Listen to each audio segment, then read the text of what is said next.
Today on GardenFork, learn how to change your front wheel bearings. Stay tuned.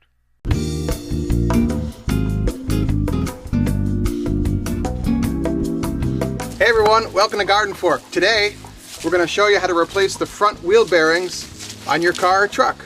This is our F-150 and the front end. Oh, sorry. Sorry. The front end of our vehicle is making this noise. And that can mean a number of things, but I know on this truck that it means that the front wheel bearings are going bad. Pay no attention to the dogs in front of you. Come here, guys. Come here. What's this? Get him. Get him. Who's that?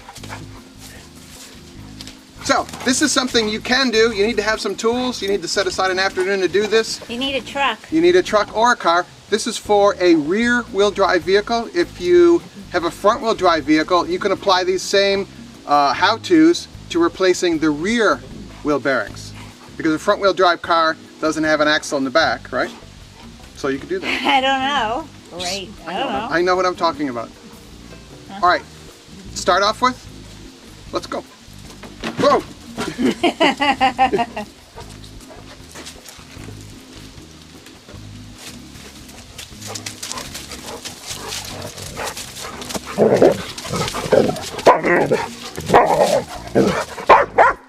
First, you have to get your car off the ground. You have to take one of the front tires off. You take it off one at a time. And I use a regular floor jack for that. You can also use a bottle jack. This is a bottle jack. They're a little more inexpensive. They're a lot more portable than a floor jack. Floor jacks are kind of big. You just keep that in your car all the time? Yeah. The first thing that you do is you loosen the lug nuts on your tire, and then you jack the car up.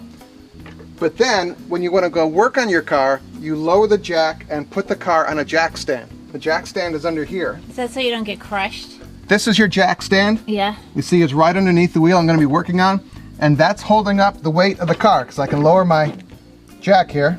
Oh. You see? And that jack stand is holding up the car. Because hydraulic jacks, every once in a while, will let go. And you don't want to be underneath your car or truck when that happens. And when you're jacking up the front of a vehicle, be sure to chock one of the rear wheels. This is your caliper. This is the brakes that stop the car. This is the brake rotor. These are disc brakes. This is a disc brake rotor. We have to take this off to get this off, which is the hub, and the wheel bearings are inside there. There's a number of ways a caliper will come off. A lot of times there are two bolts on the back side of this. This has these pins, which we're going to drive out.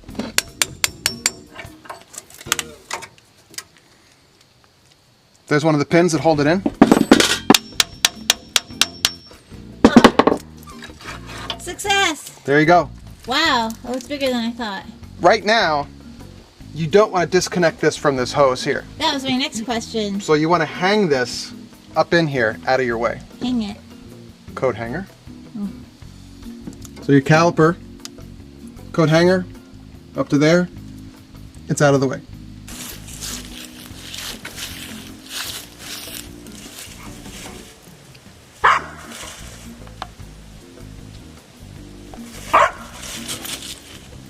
If you take this and you jam it in the side of your rotor to keep it from moving, you can grab it here.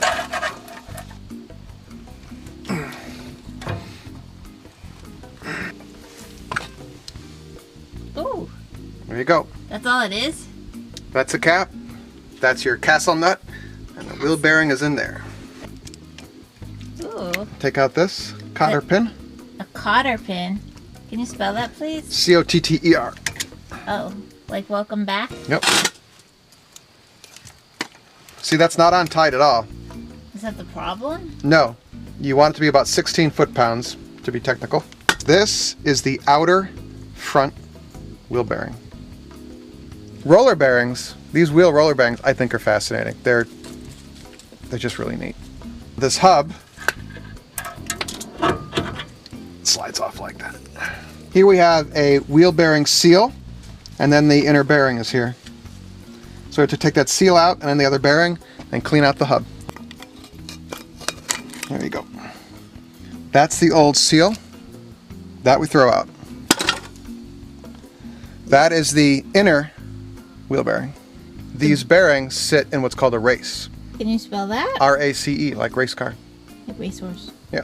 You got to take a couple rags and get all this grease out of here.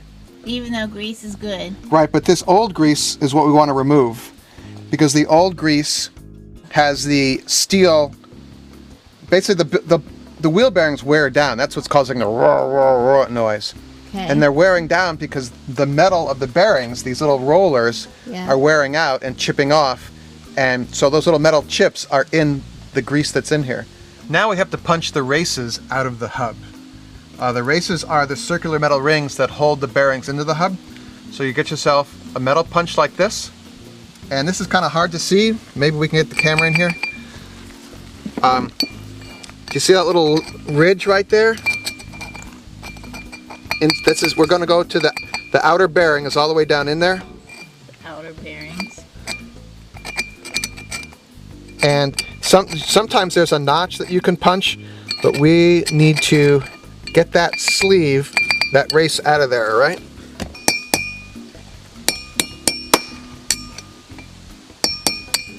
This is the bearing race.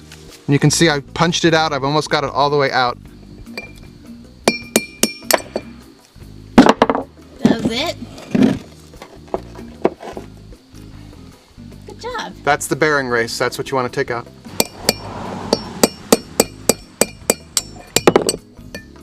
There you go.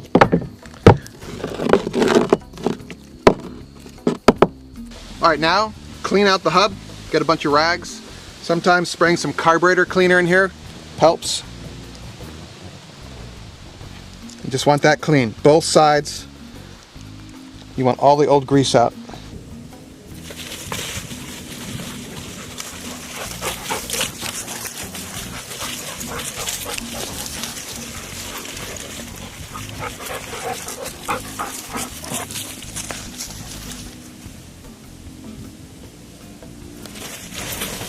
These are your new wheel bearings.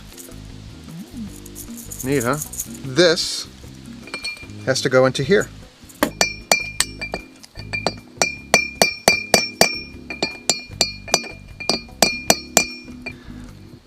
By the way, these rotors are going to need to be replaced soon, but I wanted to make a video about replacing wheel bearings, so. We get to do it again? Yeah. All right, so we just tapped this one in like we tapped in the other one. So the race is in. Now we're going to put the inner wheel bearing in, but first we need to pack it with grease. Here's your wheel bearing grease. Here is your wheel bearing. There are a number of ways to do this. If you have what's called a bearing packer, it's a lot easier, but we want to cram grease in to the insides of this bearing. So just take it in your hands and mush it in there. More is better when it comes to wheel bearing grease. Okay? That goes in there. That's the goal. The way to the goal. Yep. Huh. Next, the inner wheel seal goes on.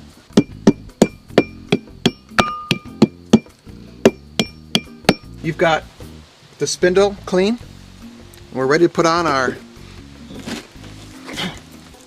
So we've got the inner bearing in here with the new grease and the inner wheel bearing seal.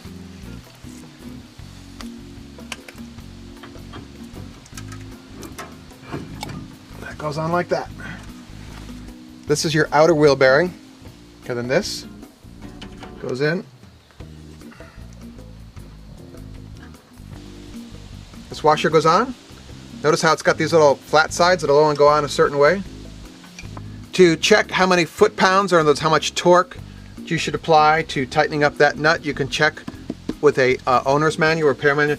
This is a castellated washer, lock washer that goes on there. Get a new cotter pin, take that and bend that up, and bend the other side up. To get this caliper to go back on, it sometimes helps to push this piston in. We'll press that piston in. Don't do it fast, just do it slow. Nice, huh? Nice, yeah. Nice. Hey, wheel bearings are kind of messy, but you can do them. So we're going to put the wheel back on. We're good to go. Got some apples from the neighbor. Oh, now you're interested. All right, there you go. Thanks a lot for watching. We got more videos on our site. We have one about how to replace your disc brakes. We're gonna replace the thermostat on my F-150 also, make a video about that. All sorts of gardening, cooking, DIY, how-to videos. We also have GardenFork Radio, which you can listen to on iTunes and on our site. If you're watching on YouTube, would you subscribe to us? If you're on iTunes, you can subscribe as well. And everyone, whatever platform you're watching us on, leave some comments. You can leave comments right down here. It's great to hear from you. Tell your friends about the show as well, all right? That's how we really, it's kind of word of mouth, the only way we get our word out. So, all right, make it a great day. I'll see you later.